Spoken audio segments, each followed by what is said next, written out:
एक बार फिर से आप सभी का बहुत बहुत स्वागत है परीक्षा वर्ल्ड के इस यूट्यूब चैनल में। दोस्तों, कल से हमने यूपीएससी पीईटी 2022 के लिए क्लास को शुरू कर दिया है।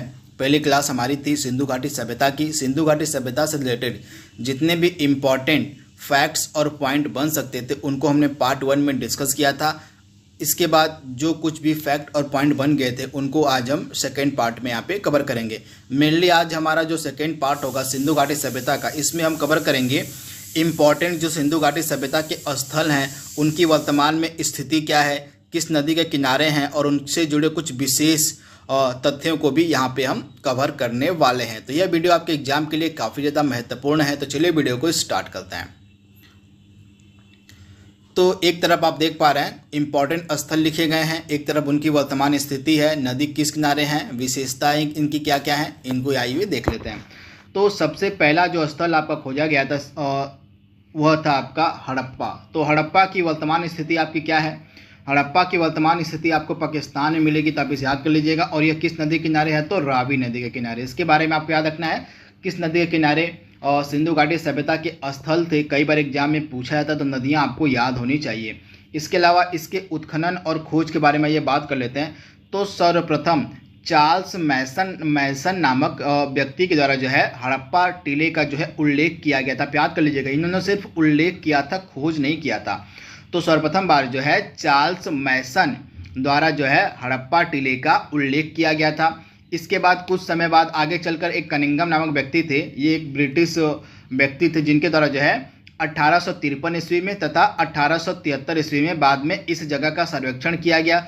अभी भी पूरी तरह से इसका अन्वेषण नहीं हुआ है। सिर्फ ये कनिंघम जो थे उन्होंने इस स्थल का सर्वेक्षण किया था 1853 और 1873 में, जिसका उल्लेख सबसे पहले चार्ल्स मैसन ने किया था। उसी का सर्वेक्षण बाद में कनिंघम के द्वारा किया जाता है 1853 और 1873 में।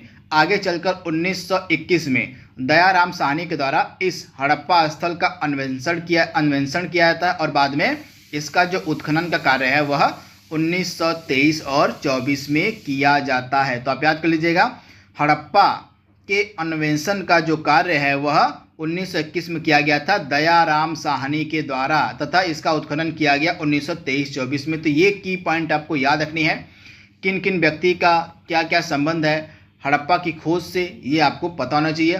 चार्ल्स मैसन ने पहली बार हड़प्पा टीले का उल्लेख किया था। इसके बाद जो कनिंघम था उसने 1853 तथा 1873 में इस जगह का जाकर सर्वेक्षण किया और बाद में 1921 में दयाराम साहनी के द्वारा इसका अन्वेषण किया गया और 1922-23 में इसका फाइनली उत्खनन करवाया गया। तो ये की पॉइंट आपको याद रखने हैं। अगला जो सुपर इंपॉर्टेंट स्थल आपका है वो है मोहनजोदड़ो। बहुत बार मोहनजोदड़ो से एग्जाम में प्रश्न पूछे गए हैं। इसकी भी वर्तमान स्थिति पाकिस्तान में है और यह सिंधु नदी के किनारे था। इसके बाद इसकी खोज किसने की थी? तो इसकी खोज की गई थी 1922 में रखाल दास बनर्जी के द्वारा तथा जॉन मार्शल के निर्देशन में जो है 1925 में इसका उत्खनन किया गया इस मोहनजोदड़ो का। तो ये इंपॉर्टेंट की पॉइंट आपको याद रखने हैं। चहुंदड़ो इंपॉर्टेंट है, इसकी वर्तमान में स्थिति आपको पाकिस्तान में मिलेगी। आप याद कर लीजिएगा चहुंदड़ो की वर्तमान स्थिति कहाँ है? तो वर्तमान स्थिति इसकी पाकिस्तान में है और यह भी आपका सिंधु नदी के किनारे है। इसकी खोज जो है की गई थी एनजी मजूमदार के द्वारा 1930-31 के दौरान जो है एनजी मजूमदार के द्वारा इसकी खोज की गई थी और मैके नामक व्यक्ति के द्वारा जो है इसका उत्खनन का कार्य किया गया था 1935-36 के दौरान। तो ये की पॉइंट आप याद रखिएगा। चहुंदड़ो की यहाँ पे हम बात कर रहे हैं, वर्तमान स्थिति यहाँ पे इसकी पाकिस्तान है और सिंधु नदी के किनारे यह अवस्थित है। इसके बाद कालीबंगा सुपर इंपॉर्टेंट है, इसकी वर्तमान स्थिति आपको मिलेगी कहाँ पर? तो राजस्थान में है कालीबंगा और यह घग्गर नदी के किनारे है।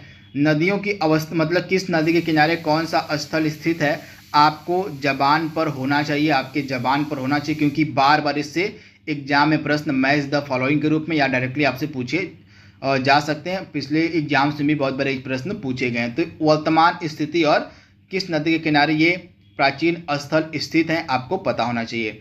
इसके बाद इसके उत्खनन का जो कार्य है 1961 से लेकर 1969 के दौरान बीके थापड़ के द्वारा किया गया था। कालीबंगा के उत्खनन का जो कार्य है बीबी लाल और बीके थापड़ के द्वारा 1961 से लेकर 1969 के मध्य किया गया था। तो इसके बारे में आप याद रखिएगा, इम्पॉर्टेंट है।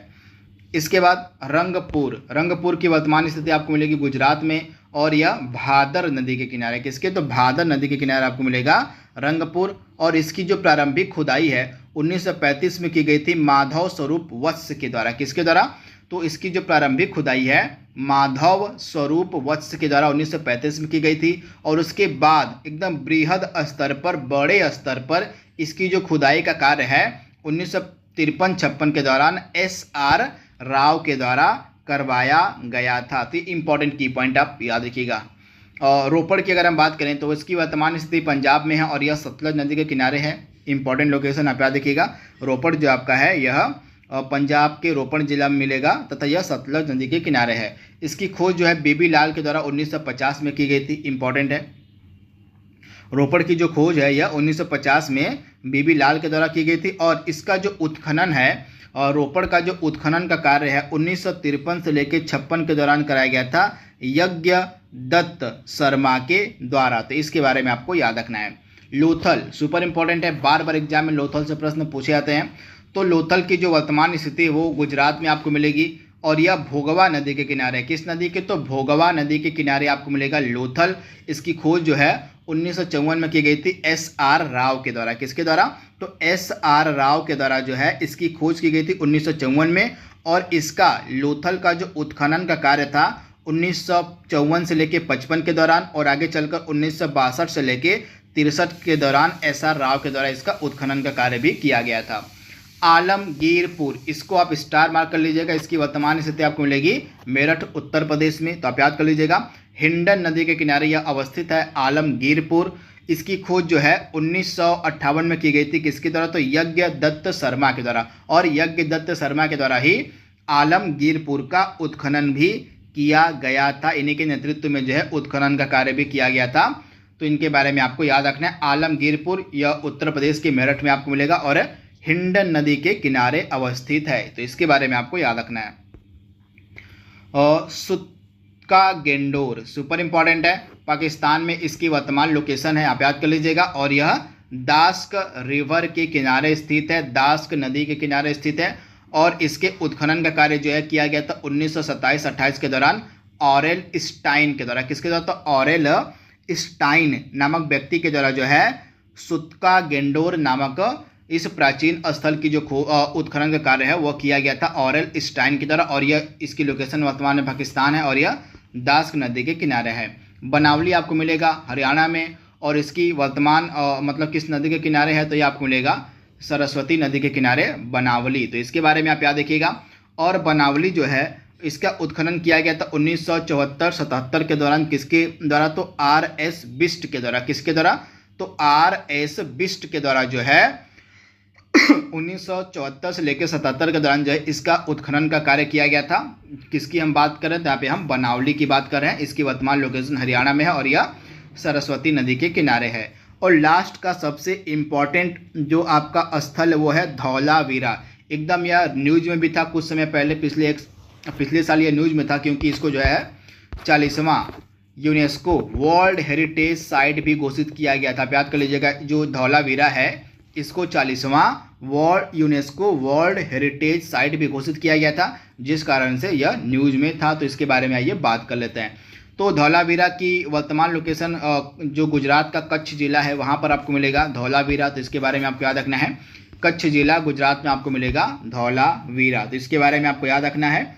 और इसकी जो खोज की गई थी जगपति जोशी के द्वारा, किसके द्वारा, तो JP जोशी भी आप कह सकते हैं, जिनको हम जगपति जोशी कहते हैं। इन्हीं के द्वारा जो है धौलावीरा की खोज की गई थी 1967 से लेकर 68 के दौरान। तो आप इसे याद कर लीजिएगा। और इस धौलावीरा स्थल के उत्खनन का जो कार्य है 1989 से लेकर 1991 के मध्य RS बिस्ट के द्वारा किया गया था। तो ये स्थल भी आपके एग्जाम के लिए सुपर इंपॉर्टेंट है, क्योंकि यह पिछले साल न्यूज में था और इसको जो है यूनेस्को वर्ल्ड हेरिटेज साइट भी घोषित कर दिया गया। कौन से क्रम का, तो 40वां, हमारे देश का 40वां जो यूनेस्को वर्ल्ड हेरिटेज साइट है यह धौलावीरा को ही बनाया गया है। तो इसके बारे में आपको याद रखना है। तो दोस्तों यह बिल्कुल छोटा सा वीडियो था और सिंधु घाटी सभ्यता के इम्पॉर्टेंट स्थल से रिलेटेड उनकी स्थिति को हमने देखा, किस नदी के किनारे भी अवस्थित हैं, उनके खोज और उत्खनन का कार्य किनके द्वारा किया गया था उनको हमने यहाँ पे देख लिया। तो इस तरह से आपका जो पहला टॉपिक था सिंधु घाटी सभ्यता का, उससे जुड़े जो भी इम्पोर्टेंट की पॉइंट बन सकते थे उनको हमने कवर कर लिया है। आई होप ये वीडियो आपको पसंद आएगा। अगला जो हमारा टॉपिक होगा वह वैदिक संस्कृति से रिलेटेड होगा, वैदिक काल से रिलेटेड होगा। तो आज के लिए बस इतना ही। Thank you, thanks for watching, thank you.